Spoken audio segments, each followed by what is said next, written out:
Hello. We're here with John Gallagher Jr., Lyn Sheil, and Zachary Wigon, the director and 2 stars of the feature debut, The Heart Machine, here at South by Southwest. Welcome, you guys. Thanks for having us. So, Zach, this is a pretty big stage for your feature film debut. What does it feel like to be here? It's awesome. It's really, really exciting. I started writing the script, I guess, maybe about 2 years ago. It's okay. And, It's okay, come on through. No, to be able to be premiering here at South by is awesome. I'm really excited. Yeah. Yeah. So, how do you guys, John and Caitlin, how do you describe the story to your friends when you talk about this movie? Oh gosh. I don't know. I'm trying to remember if I have. What's The Heart Machine about to you? Yeah. I call it a tragic love story, Okay.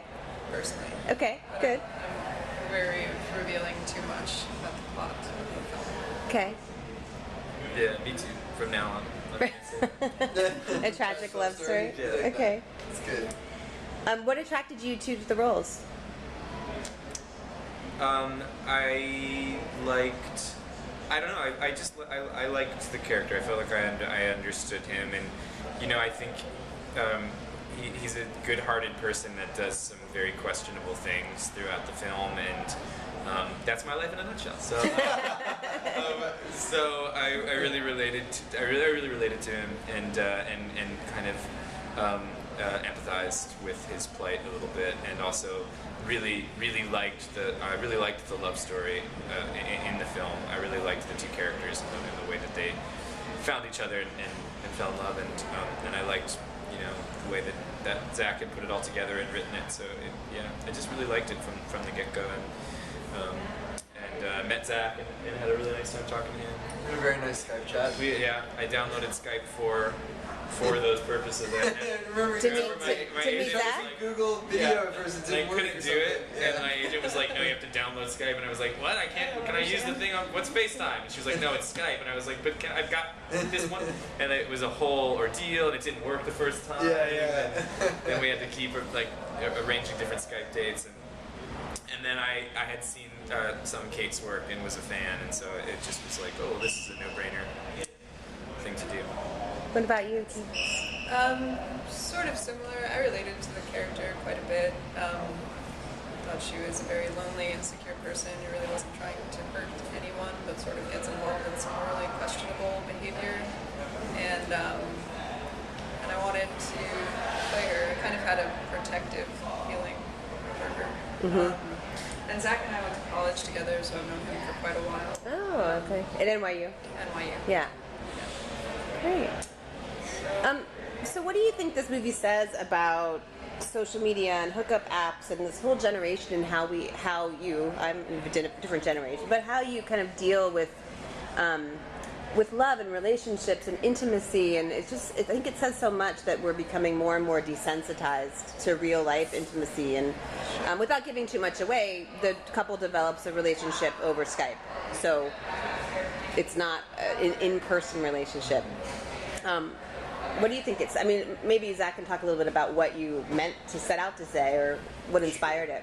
Well, there's a huge umbrella of stuff. I mean, one thing in particular that comes to mind is the idea of compartmentalization, and the way that all of these various dating apps and technological apps sort of enable you to compartmentalize the different aspects of what used to be just one relationship. So, there's an app like Blender, for example, which is used prominently in the film, which just enables you to hook up with someone who's nearby, and, it's sort of like ordering sex instantly, to put it a little bit crassly, Yeah.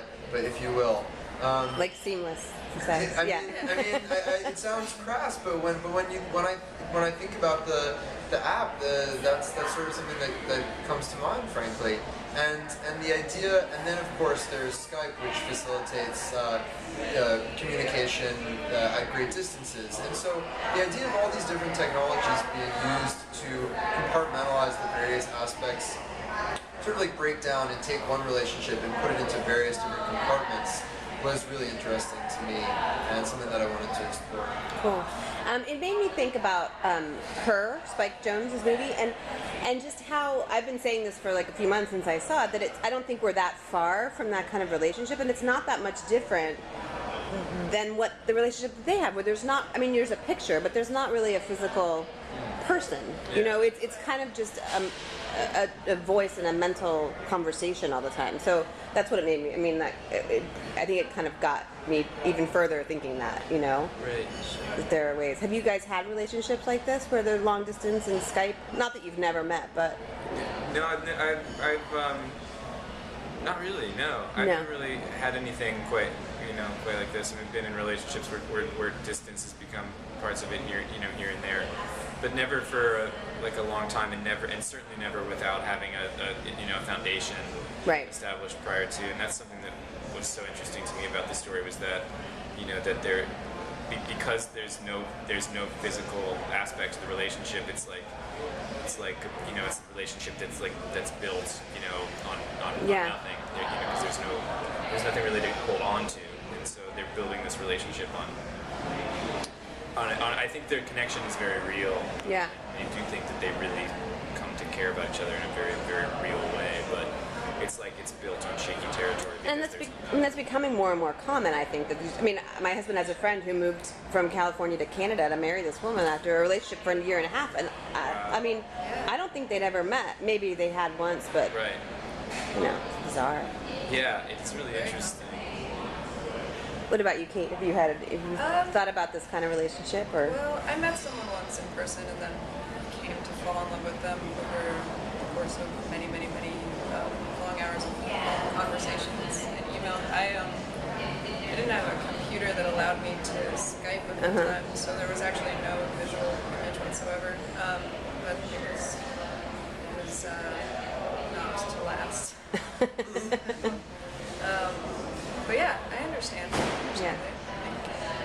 And Zach, I understand you had a relationship not like this necessarily, but. Not like this. It was something that just became the genesis of the film, just the first seedling of the idea, which, it came from the fact that I was in a relationship. Well, there was a foundation for it. I met this person in person, but anyway, a relationship that ended up being carried out for an extended period of time over Skype, and worked really well over Skype, and then when the long distance part ended and we were in the same place again, it didn't work at all.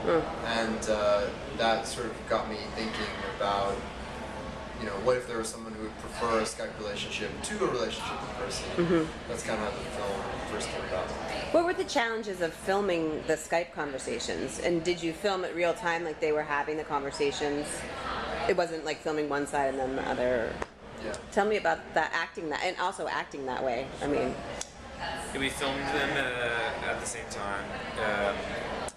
Kate was in another room on another floor of the building where we shot.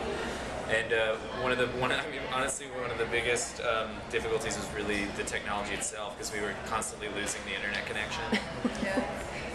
And we would be in the middle of the middle of the scene, and then it would just go away, or I would be I would continue talking and be like, wow, Kate's just pausing a really long. Oh, no, she's frozen. Oh, sorry, we need to cut because Kate is frozen. Her computer, her feed has gone down or whatever. Or we would try and improvise, but it would go on and on and on. Oh, Cody, you're frozen. Exactly. Let's get out. How to get out of this? Should we just call it? Let's call it. There was something really fun about it in a weird way too. It was it was its own kind of challenge, and something that I had not really experienced before as an actor. But there was something, in a way, I even understand. That there was something about doing the scenes that way that really made me understand the way that the characters get kind of intoxicated in that relationship. How it is kind of easy and comfortable, you just have this frame, and you've got this window into this person's life and this window into theirs. And you decide what they see and what they don't see, exactly. kind of, and there's something that made me kind of understand that the comfort that they take in that, because there was kind of a despite some of the, like I said, some of the technological drawbacks of doing it, there was a comfort to shooting those scenes. Yeah. remember there was some Skype scenes on the newsroom too, right? There were some Skype scenes in the newsroom, and a lot of those we did the other way. We were forced because of schedules and stuff to shoot them where like one person would shoot theirs, and then you would shoot it with a pre-recorded version of the actor. And I was scared that that was what this was going to be. That is interesting in its own way, but for this, I really felt like I wouldn't be able to do this story unless we could actually do them face to face. And at the beginning, that was one of the first things Zach said was, he made sure to tell me that we were going to shoot the Skype scenes in real time and with both of us interacting with each other. And another thing that I should just add is that John and Kate are both very talented at improv, and one of the things that really helped out, because you need to create a sort of current of emotions going back and forth in these scenes, and it's difficult when part of it is on a monitor, is that a significant amount of the Skype scenes, particularly in terms of what's in the finished film, is particularly the very first Skype scene in the film where they're talking in Cody's bedroom. The dialogue in that scene was almost entirely improvised by the two of them, and they're just very, very talented at improv, and that was a real luxury for two actors who could do that. And had you scripted it and then let them improvise, or? Yeah, exactly. We shot a scripted version, but with the feed being with the communication happening over Skype, there's a certain natural quality to the interaction that has to come across, and it's tougher to come across if it's scripted. And so, yeah, there were a number of scenes, not just that scene, but a number of Skype scenes and a number of scenes in the film period, where we would shoot the scripted version, and then we would be like, okay, you guys just go ahead and improv. And I was very lucky that there's a good edit. So. Kate, you're an indie film veteran. You've done I counted 30 films in 5 years, kind of crazy. And you've also, 38? 38. That seems impossible. Wow. And you also were on House of Cards season 2. So how do you manage such a busy life, and what's next for you? I think there was a very, very concentrated period wherein I worked pretty consistently for about 1.5 years, and I think a lot of those films were shot during that period of time. After which I slowed down significantly. And also I think people pulled towards me as well. It was a mutual decision that I do less movies.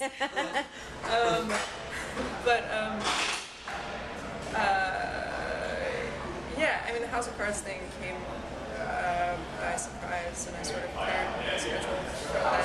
It was a very exciting thing for me. But yeah, it's been luck. What's next for you? I'm editing a film that I co-wrote. Oh, that you co-wrote? Yeah. Okay, but not directed. It's not directed. Okay, who directed it? Zachary Wigon. And can you tell us anything, John, about Olive Kittredge? Oh yeah. I love the book.